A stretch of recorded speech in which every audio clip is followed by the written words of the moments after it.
time in our history to a very depressed place in the world and announced, hey, there is hope. He was the first missionary to the world.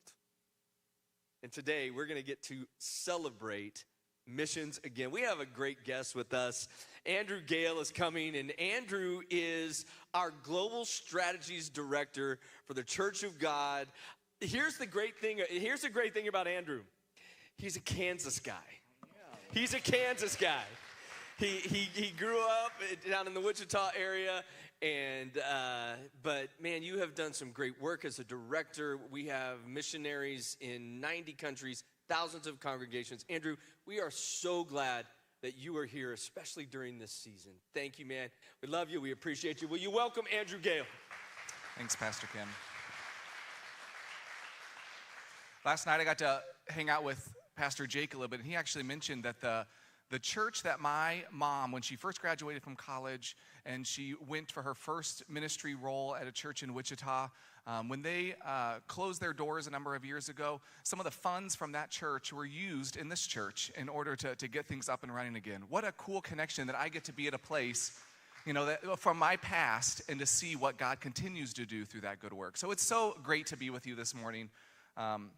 I love that you sang the song Build My Life. When I lead worship at my church, we do that song every time I lead worship because I love it. So it feels very at home to come here and actually sing it and not have to be leading it. Well, my name is Andrew GALE. In my role as a Global Strategy Executive Director, I do a lot of travel around the world. And one of the things that's really important when you travel is introductions. So I'm not going to spend a long time, but I want to make sure that you know a little bit about me. I am from Kansas, but currently I live in Indiana. This is my family. They're going to be up here on the screen. So I am married to my lovely wife, Autumn. We have two great kids. Eleanor is 11 and Elias is 7. And they are the best. Sadly, they had to stay home. If they had come, Grandma and Grandpa would have dropped everything to be here this morning. But since it was just me, they're not here. But I'm so grateful for my family and grateful that they allow me to come and share at places like this. So I work at Global Strategy. Global Strategy is the international department of Church of God Ministry. So this church is part of a network of churches that are connected with one another and serving around the world. At Global Strategy, one of the things we say is that our goal, our role as an organization is to walk alongside the local church globally. To walk alongside the local church globally. And we get the opportunity to do that in nearly 90 countries around the world. So here's a map of where the Church of God is located. You'll see that the United States is highlighted there because we actually do work also in Native American communities here in the U.S. But we have, as an organization, we have missionaries that are serving globally. We are involved in international development projects with national leadership on the ground, which includes things like schools. So you think of primary, secondary theological education, hospitals, wells, anti-human trafficking efforts, disaster relief, small business development. But one stat that I think is really impactful and important to know is that right now, as a part of the Church of God, over 75% of the Church of God live outside of the U.S. and Canada. So if you go to the next slide, you'll see that stat of where the church is. So when I say you're a part of a global church, I mean that. The Church of God is incredibly global. More of us are outside than inside of U.S. and Canada. So Global Strategy, we partner with our churches to help them do 3 different things. And the next slide shows a little bit about this. We help them become locally led and sustained by helping them think through strategies to raise up local leadership and to become locally supported. We help them, churches, connect with one another on national, regional, and global levels. And we support the unique missional calling that the churches sense in their communities to help them be a light where they are planted. Now, the Global Church of God has been around for a long time, so our goal at Global Strategy isn't to do the work. It truly is to walk alongside and partner with churches that are already at work in their community.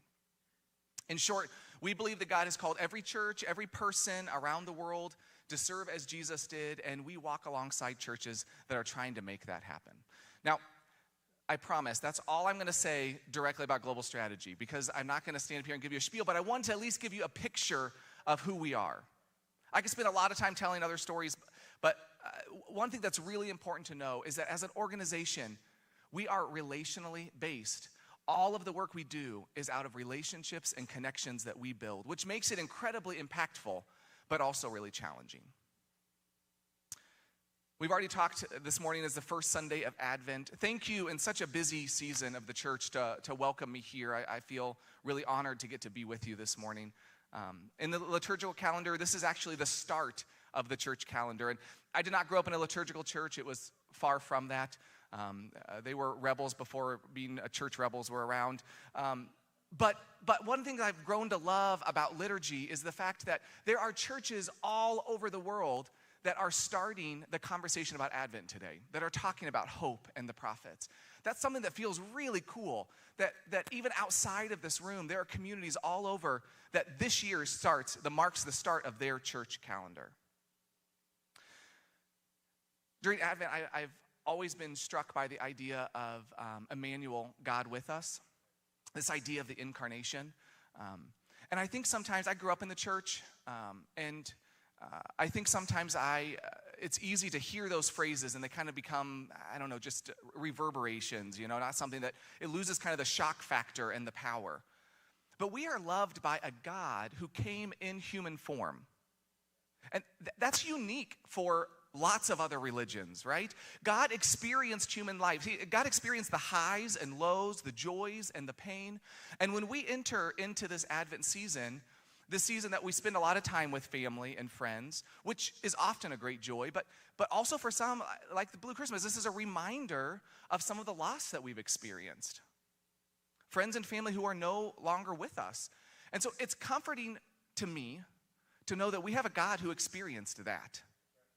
I mean, we can think about Jesus and the festivals that he would have celebrated and the years that one of his family members was no longer around the table. What that experience must have been. Because he was with us, he can understand us. It doesn't make things better. It doesn't solve the pain that we feel, but it reminds us that we're not alone in the midst of this. And the God of the universe sees us in those moments, and God can tangibly relate. I just find that incredibly powerful. I know you're working through a sermon series called Hope for All, and I can't imagine anything more hopeful than a God who is present with us. And I love this idea of Blue Christmas. We actually have a church that we work with on a Native American reservation that does that Blue Christmas every year. I don't know if you know, but in Native American communities, suicide rates are the highest they are anywhere else. Alcoholism is the highest that it is. There is so much loss that they experience that they have found that to be one of the most powerful things that they can do is just to sit in that together as a church. I believe that when the church truly lives out this incarnational reality that Jesus showed us, that we have the opportunity to bring life in difficult circumstances. In the book of John, in chapter 10, we read that Jesus came to bring life, and I believe that we have the ability to bring that life to others. And so we're going to talk a little bit about that idea of life today. We're going to look all over the book of John, so if you have your phone or your Bible, however you like to look things up, we're going to jump through it pretty quickly, but we're going to talk a little about the idea of life. So John, interestingly, doesn't start his gospel with the birth narrative like Luke and Matthew do. John starts this way. John 1 says, "In the beginning was the Word, and the Word was with God, and the Word was God. He was in the beginning with God. All things came into being through him, and without him, not one thing came into being. What has come into being in him was a life, and the life was the light of all people. The light shines in the darkness, and the darkness did not overcome it." Now, there's a lot to unpack in those 5 verses. There's rich theology in that opening phrase of in the beginning was the Word, and what is the idea of what word means. And someone could spend weeks preaching just out of those few verses, but that's not going to be me. But what I want to do is draw you to this idea of that Jesus is coming to bring life, that in Jesus there is life. And it says that life is the light to all people. So John, the author of the Gospel of John, likes this idea of life. And I didn't realize how much he did until I started to really dig in and look at this concept of life. So he opens his gospel, his story of Jesus with this idea of life. But there are lots of references that are common to us. Okay, so like John 3:16. "For God so loved the world that he gave his only son, that whoever believes in him will not perish but have eternal." Great, you guys know it. Well done. You have passed your first test. Okay, here's another one. "Jesus said to them, I am the bread of life. Whoever comes to me will never be hungry, and whoever believes in me will never be thirsty. I am the light of the world, John 8:12. Whoever follows me will never walk in darkness, but will have the light of... Okay, you're getting it. This is a pretty easy test. John 10:10, the thief comes only to steal, kill, and destroy. I came that they may have and have it abundantly. It's helpful when it's behind me too, but Jesus, and then John 14:6, Jesus said to him, I am the way and the truth and the life. No one comes to the Father except through me. It's all over John's writing. And the more you look for it, the more you find it. And I didn't realize that until I really started digging into John's gospel. So here are some interesting stats. For instance, John's gospel uses the word life more than twice as many times as any other book in the New Testament. Nearly 20% of the uses of the word life in the entire New Testament are in the Gospel of John. And Matthew, Mark, and Luke use the word life. If you put all of the times they use the word life into one category, it would match the same amount of times that John uses it, which is 42 times. The second highest book in the New Testament that uses the word life is the book of Revelation, which was written by John. So John loves this idea of life. I just find that so fascinating, this idea that Jesus came for us to experience life. And as followers of Jesus, we're called to be people who give that life to others. We're called to be people that impact the world by giving life to our communities, giving life to communities around the world. But how do we give life? What does that look like? I think Jesus' life and ministry is a great example of what we're called to do and what that looks like.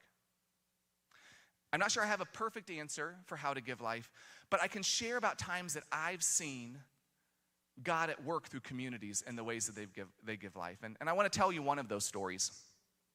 I want to tell you a story about the Church of God in Paris, France. So the Church of God in Paris has historically been, get this, an Arabic-speaking church. Does anyone know what the language, the primary language of France is? It's not Arabic. It's French. It's strange, but they were a church plant from the Church of God in Lebanon, in Paris. So in 1989, so during the Lebanese Civil War, they left and planted a church in Paris, France. Their church services have primarily been in Arabic. They've maintained their Arabic heritage. And since they started in 1989, they've been largely disconnected from other churches in France and in Europe because they were just so unique. So just a quick picture of the church. This next slide is where the church had been meeting at one point in time. You can't tell, but inside it's actually a cathedral, I think from the 14th century. It's just down the street from Notre Dame, so pretty incredible location. But as I said, their services were all in Arabic. Well, and eventually they started asking the question, should we do our services in French? Because they ended up being on a tour route that people would come through and visit their cathedral while they were having church service. And they thought, nobody understands what we're saying. Should we be doing our services in French so this can be more of an outreach? But they decided no, that this was their Arabic heritage and they wanted to maintain that. The church steadily declined. They were passionate Christ followers, but by the time I visited them, they were down to about 10 or 15 Christian Lebanese immigrants. They felt out of place. They were a small community of faithful Christians really trying to find what is their place.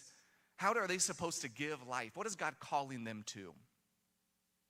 But their story doesn't end there. In 2015, there were major changes across Europe. Maybe you are aware of this. As neighboring countries were thrown into turmoil and people started vying for power, in the Middle East and North Africa saw incredible movements of people.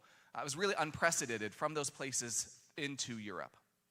And this is the story of refugee populations. Refugees are a subset of immigrants who are not leaving the country on their own terms, but because their life is in danger. And the statistics are really horrifying. 21.3 million refugees worldwide. Over half of them are under the age of 18. Over 1 million refugees arrived in Europe by sea in 2015. Over 1 million. But the reality is those statistics, as great as they are and helpful as they are of realizing the magnitude, they really mask the pain associated with the life of the refugee. And you can just flip through some of these slides as I talk with some of these pictures. These were often families that are leaving everything behind and taking only what they can carry on them. They're leaving their homes, and they're leaving not just their physical homes, which is true, but they're leaving everything that they understand to be home. The place where they grew up, where their extended families live. They're leaving heritage and history. They're leaving home cooking, right? And comfort. They're leaving everything that defines home for them. And they're taking this journey, which is often a very dangerous journey, to find a place that's safe. But with nothing, they often end up living on the streets in metropolitan cities in Europe. They were far from anything that reminds them of home, in a different culture with different languages and different customs. A number of us have experienced voluntary displacement, right? I've traveled overseas. I've experienced what it's like to go and experience a different culture. But imagine leaving with no hope of going back. And this has been the story of refugees for centuries, but this issue has increased in recent years, propelling us into what's considered the worst refugee crisis since World War II.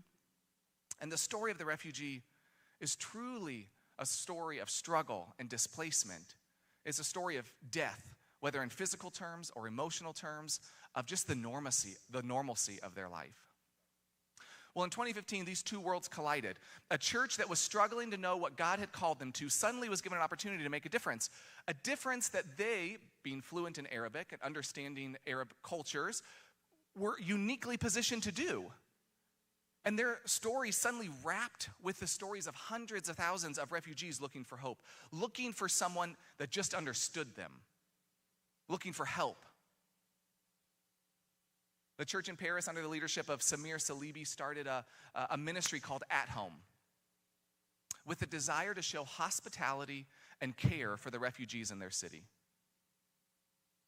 A young leader, Samir Salibi, he said, for many years now, we have been praying for a clear direction for the Church of God in Paris with a desire to serve and reach souls. The Lord has opened doors to serve among the Arabic-speaking refugees.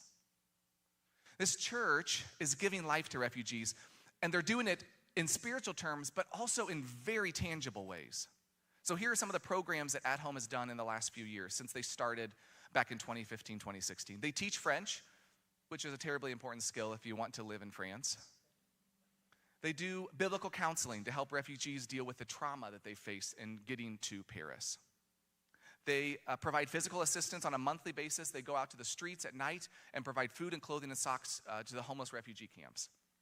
They have multiple prayer services throughout the week and invite refugees to be a part of them. They've had in the past a dance ministry, sports ministry, medical ministry, kids Bible clubs. They've kind of become the go-to ministry for anyone that's working in Paris with Arabic-speaking refugees. They have an apartment now where they actually help house some of the refugees that come, especially mothers and kids that need housing. And their church services that they meet every Sunday is in 3 different languages: French, Arabic, and Farsi. Suddenly, this small church community of 10 to 15 people is providing services to hundreds of people in 7 different sites across the city, connecting with mostly Muslim refugees, but from Syria, Iraq, Sudan, Afghanistan, North Africa. There was a story I heard from someone who works with At Home that they said this: one refugee we met saw their boat enter into a dangerous storm, but everyone called on the name of Jesus and were saved. That refugee is now on a quest to find out who this Jesus is that he owes his life to. The church in Paris was uniquely positioned to give life to refugees. At Home has become hope for their community. And At Home is a great model of the values that we strive for. We talk about being locally led and sustained. Well, At Home is directed by a local leader. He's Lebanese, but he grew up in Paris. He's a French speaker. He understands the culture and location and knows how to engage within the structures and systems on the ground, which are complicated. The French government is complicated. He's also raising up more leaders and has a pipeline of leaders that are supporting the work that's happening. Regionally connected, Samir was at the European Theological Conference outside of Frankfurt, Germany in mid-November. This next picture is a picture of me with Samir. We got a chance to catch up. The European Theological Conference is a fellowship of leaders and pastors from around Europe and the Middle East region that are part of the Church of God. There were leaders from Germany, France, the UK, Italy, Spain, Egypt, Lebanon. The leaders from Heart for Lebanon were there. So Camille Melky, who's speaking at the main campus, Hope Chapel in Olathe, he is part of Heart for Lebanon. Some of his leaders were there, as well as other countries represented like Brazil, Canada, and the United States. Samir shared among this group of leaders what has been happening in his ministry and got to connect with, engage with, talk with, and be prayed over and encouraged by these leaders. This kind of regional connectivity strengthens the work that the church does. And then missionally engaged, of all three elements of a healthy church, this is the one that's so obvious for At Home. Their entire work is engaging in mission. It's born out of a desire to serve and care, and they have kept that at the forefront of what they do. There's a lot of stories I could tell, but I don't have time to tell them all. There is a podcast called The World of Good. This is my only shameless plug, I promise. When I travel, one of the things I felt was really important is that people here in the U.S. don't have a chance to hear the stories from people that are serving globally. And so we do a podcast where we have them tell their stories, and Samir is one of the people that told his story of what At Home is and how he started it. At Home is a great vision of the life that God offers. Another idea that's tied to this idea of life that we hear in John is the idea of living water. This is also in John. This idea of life and living is just, it's like it's the only thing he could think about. So we read this in chapter 7. John 7:37 says, Jesus stood and shouted to the crowds, anyone who is thirsty may come to me. Anyone who believes in me may come and drink, for the scriptures declare rivers of living water will flow from his heart. Here again, we read that word living water. And I want to share one more image for you of how I think we can be life to people around us. So here's another way that I've come to think about this idea in recent years, and it's connected to a bird. And I know that seems weird, so just hang with me, and I will explain. I'm not a birder. I don't care about birds. I mean, I care about birds, but I don't care about birds this much. But there was just something really fascinating about this bird, okay? So there's a civilization of people called the Mayas. Anyone heard of the Maya people? Yes. We all remember learning about them in school. Okay, so the Maya people lived in parts of southern Mexico, Belize, Guatemala, as well as other countries. So there's a map of Mexico. I've highlighted the Yucatan Peninsula in Mexico, which is where a large portion of Maya lived.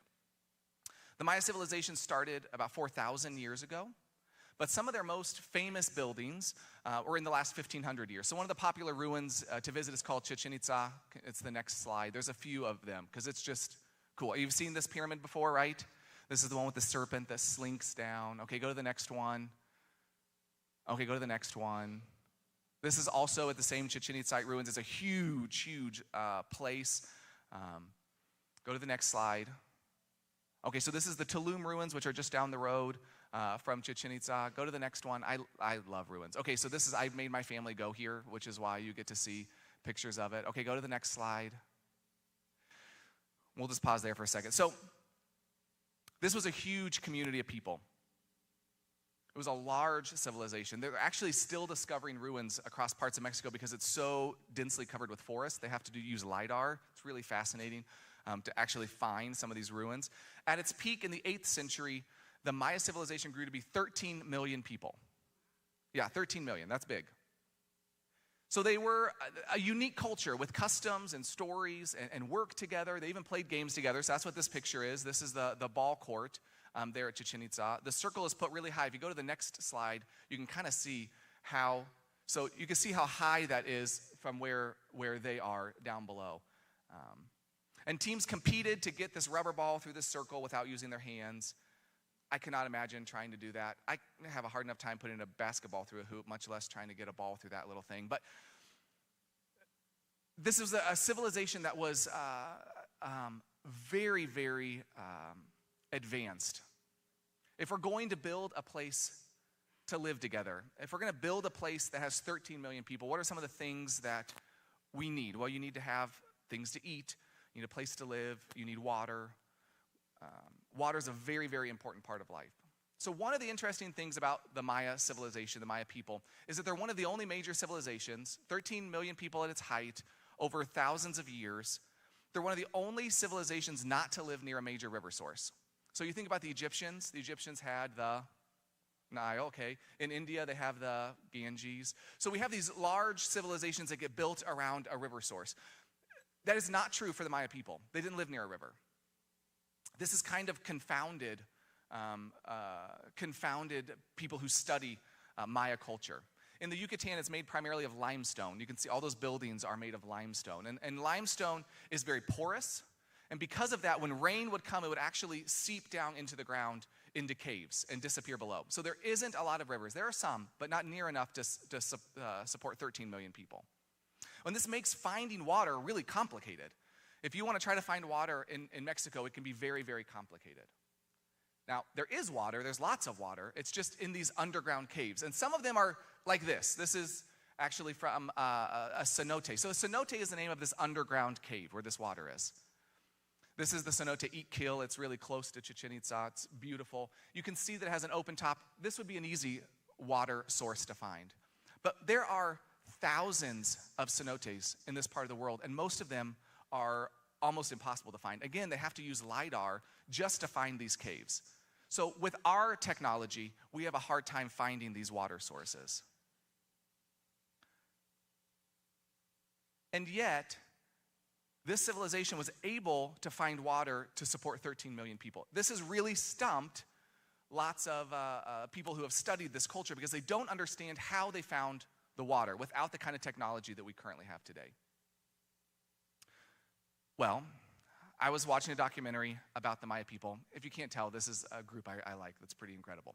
I was watching a documentary about them, and one of the people that was talking shared about this bird called the turquoise-browed motmot. I don't know what the next picture is. You can go to the next picture.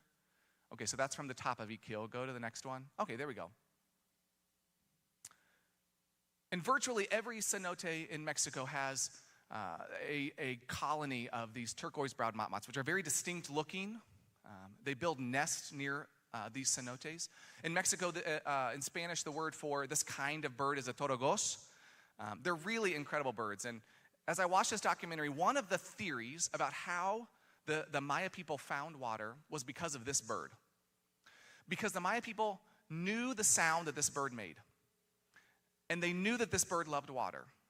And so, as they would hear that sound, they would know they could go and find water where this bird was.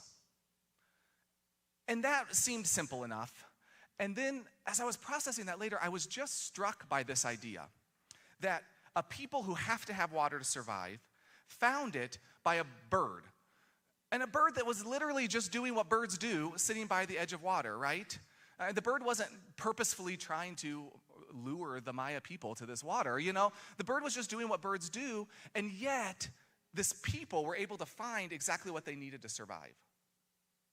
And that just struck me as I started to think about Jesus as our living water. And I thought, man, isn't that what I'm supposed to do? Like, as a Christian, follow me on this. As a Christian, I can't be living water for anyone. As much as I'd like to be, I can't. But I know who can. And if I can just get close enough and just invite people to come and experience that, what a powerful, powerful idea. And so as I thought about this, I thought, man, sometimes we make our life as Christians so complicated. And yet what we're called to do is just to let people know, hey, there's living water here. I know that you need it. This is literally a source of life. And I want to introduce you to it. Come, let me show you. And it's not because I'm doing anything. It's literally doing what I'm created to do. Just like the turquoise-browed mountain, literally doing what it was created to do. To stand there and let others know that there is hope and there is life in the midst of incredibly difficult circumstances. God has uniquely positioned you to bring life to people, to be hope, to point them towards living water. I don't know what that is. That's between you and God. And you know what? It may take years for you to find that out. The church in Paris was there for 20 years before God brought them and God showed them what their vision could be and what God was waiting for them. So I have to ask myself, am I being who I was created to be? Are people in our community, where our churches are they finding living water? Are they finding hope? Are they finding life because of how we live? I want to close with this quote from one of my favorite authors. His name's Henry Nouwen, and he says this: Jesus' whole life was a witness to his Father's love. And Jesus calls his followers to carry on that witness in his name. We, as followers of Jesus, are sent into this world to be visible signs of God's unconditional love. Thus, we are not, first of all, judged by what we say, but by how we live. When people say of us, see how they love one another, they catch a glimpse of the kingdom of God that Jesus announced, and they're drawn to it as by a magnet. And I love this part. In a world so torn apart by rivalry, anger, and hatred, we have the privileged vocation to be living signs of a love that can bridge all divisions and heal all wounds. In a world so torn apart by rivalry, anger, and hatred, we have a privileged vocation to be living signs of a love that can bridge all divisions and heal all wounds. Would you pray with me?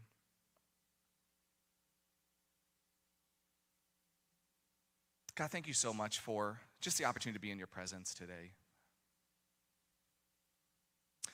I know without a shadow of a doubt that I'm here for a reason, and it's for me to be encouraged by the beauty and love of this community. And I just want to thank you for that. Thank you for the opportunity to sing and worship, to share in communion, to be reminded that no matter where we are, whether we're in Indiana or India, that we're all part of the church together. God, I pray specifically for Hope Chapel Legends, for this community as they enter into this season of Christmas, as they're celebrating Emmanuel, God with us.